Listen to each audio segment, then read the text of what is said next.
కంకణం కడుతున్నారు. కంకణం కడితే దేనికి కడుతున్నారు తెలుసుకోవాలి. కంకణం అందరికి కట్టాలా అని అంటున్నారు. కానీ ఈ కంకణం కట్టుకుంటే ఏమేమి నియమాలు ఉంటాయి తెలవాలి కదా. అదే చెప్తున్నా. మరి ఈ కంకణం కట్టుకుంటే 3 రోజులు వీలైనంత వరకు చెప్పులు వేసుకోకుండా ఇక్కడనే అమ్మవారి సాన్నిధ్యంలో గడపాల.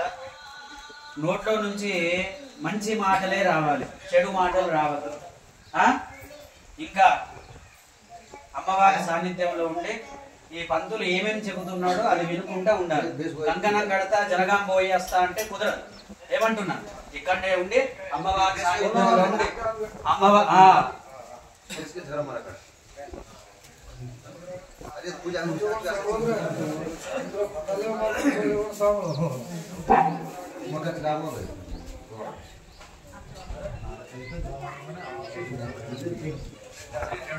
ఏమైనా పని ఉంటే పోయి రావాలి.